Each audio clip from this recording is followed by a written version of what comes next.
नमस्कार। मैं डॉक्टर प्रकाश चंद शाही। मैं कार्डियोलॉजिस्ट हूँ, हृदय रोग विशेषज्ञ और हार्ट से रिलेटेड सारी बीमारियों को देखता हूँ। और आज हम खान पान के बारे में बात करेंगे। ज़्यादातर पेशेंट्स की क्वेरीज रहती है कि ब्लड प्रेशर के पेशेंट हैं तो उन्हें क्या खाना चाहिए, हार्ट अटैक के पेशेंट हैं उन्हें क्या खाना चाहिए। तो ऐसे में एक बहुत ही सिंपल प्रोटोकॉल हम फॉलो करते हैं। ब्लड प्रेशर का पेशेंट है तो उसमें हम डैश डाइट को फॉलो करते हैं। आप गूगल पे जाके DASH डाइट को अगर टाइप करेंगे तो आपको एक पूरा डाइट प्लान मिल जाएगा कि आपको कैसे अपने ब्लड प्रेशर को लाइफस्टाइल के साथ और डाइट के साथ आप अपने ब्लड प्रेशर को किस हद तक कितना कंट्रोल कर सकते हैं। तो आज इसी के बारे में मैं आपको थोड़ी सी एक डिटेल नॉलेज बताऊंगा। तो डैश डाइट का फुल फॉर्म है dietary approach to stop hypertension. इसमें सबसे पहली चीज आती है सॉल्ट रिस्ट्रिक्शन। एवरेज इंडियन जो हम देखते हैं उनका इंटेक जो नॉर्मल जो हमारा इंटेक होना चाहिए उससे 4 से 5 गुना ज्यादा होता है।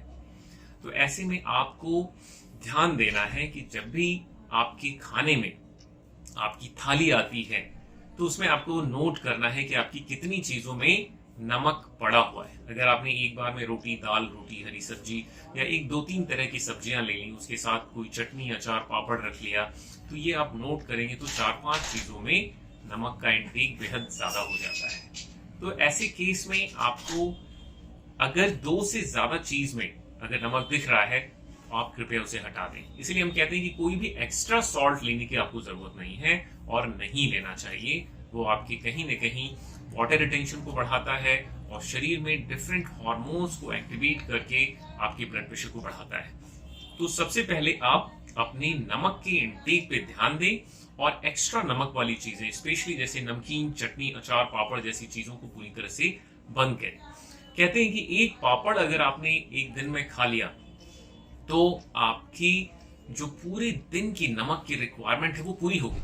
अब इसके बाद जो भी आप नमक खा रहे हैं वो एक्स्ट्रा की ब्लड प्रेशर के पेशेंट में कभी भी जो एक्स्ट्रा नमक वाली चीज की हम बात करते हैं, कुछ लोग करते हैं कि वो दूध पे आ जाते हैं, नमक को पूरी तरह से बंद कर देते हैं। तो ऐसे केस में आपको कुछ लोग करते हैं कि अपने नमक के इंटेक को पूरी तरह से बंद कर देते हैं। मेरे पास कुछ पेशेंट्स ऐसे आते हैं जो बताते हैं कि उन्होंने 4 दिनों से कोई नमक ही नहीं लिया है और फिर भी उनका ब्लड प्रेशर 200 के पास है। तो ये एक बेहद ही गलत अवधारणा है कि अगर हम नमक को बंद करके सिर्फ दूध और रोटी पे आ जाएंगे तो हमारा ब्लड प्रेशर कंट्रोल हो जाएगा। जबकि dietary approach to stop hypertension को अगर आप देखेंगे तो नमक और दूध ये 2 ऐसी चीजें हैं जो आपके ब्लड प्रेशर को बढ़ा करके रखती हैं।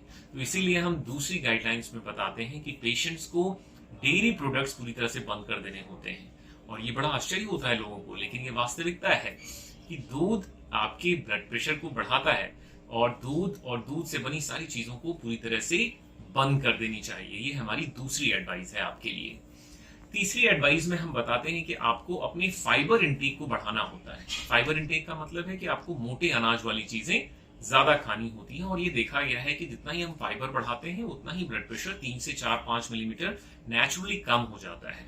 तो फाइबर इंटेक बढ़ाने का मतलब है कि आपको अपने खाने में कच्ची चीजों का सेवन बढ़ा देना है। कच्ची चीजों का मतलब है फल और सैलेड्स। मैं कहता हूं कि आप अपने हर एक खाने में, चाहे वो ब्रेकफास्ट हो, लंच हो, डिनर हो, अपने खाने में जरूर से सैलेड्स की थाली जरूर से रखें। सैलेड्स में आप गाजर ले सकते हैं, मूली है, चुकंदर है, या फिर और भी ऐसी मल्टीपल चीजें हैं जिनको आप सलाद के रूप में यूज कर सकते हैं। फ्रूट्स का भी इंटेक छोटे छोटे पार्ट्स में, बहुत ज्यादा फ्रूट्स भी नहीं लेने चाहिए, बट छोटे छोटे पार्ट्स में अगर आप खाते हैं तो आप उसको 2 से 3 बार या 4 से 5 बार इंटेक उसको करें तो आपके ब्लड प्रेशर की रिडक्शन में वो भी मददगार साबित होगा। मोटे अनाज की बात करें तो जिसमें दलिया का रोल काफी अच्छा है। दलिया, पोहा, रागी, ओट्स, ये अनाज ऐसे हैं जो कि आपकी ग्लूकोज लेवल्स को बहुत रैपिडली नहीं बढ़ाते हैं और डिफरेंट हार्मोन्स को बैलेंस में रखते हैं और इससे भी आपकी ब्लड प्रेशर को कम करने में हमें मदद मिलती है। चौथी जो चीज आती है अब इसके बाद कि हमें अपनी एक्सरसाइज रूटीन को ध्यान में रखना होगा। कहते हैं कि 30 से 45 मिनट की exercise most of the days in week, यानी कि अगर हफ्ते में आप 5 दिन एक्सरसाइज करते हैं, specially in form of brisk walk, cardio exercises की बात हम करें तो उसमें ब्रिस्क वॉक आती है, रनिंग है, स्विमिंग है, साइकिलिंग है। अगर ये एक्टिविटीज आप 30 to 45 मिनट्स करते हैं तो ये भी आपके ब्लड प्रेशर के लेवल्स को कम करता है। अगर आप सुबह सुबह अगर चल लेते हैं तो ये आपके पूरे दिन के ब्लड प्रेशर को काफी कंट्रोल रखता है। और चलने के आप तो जानते ही हैं कि इसके मल्टीपल बेनिफिट्स हैं। आपकी ओबेसिटी को कंट्रोल करेगा, आपकी नेचुरल जो मेंटल जो पावर है उसको मेंटेन करके रखेगा। तो ये 3 से 4 चीजें हैं, अगर आप इनको ध्यान में रखते हैं और अपनी लाइफस्टाइल में आप लाते हैं तो आपके ब्लड प्रेशर को ये चीजें कंट्रोल में रखने में मदद करेंगी। अच्छा, दूसरी चीज है कि कभी कभी किसी का ब्लड प्रेशर 180/100 है सपोज, तो ये बहुत ज्यादा बढ़ा हुआ है। आप इसको केवल लाइफस्टाइल और एक्सरसाइज की मदद से नहीं कंट्रोल कर सकते हैं।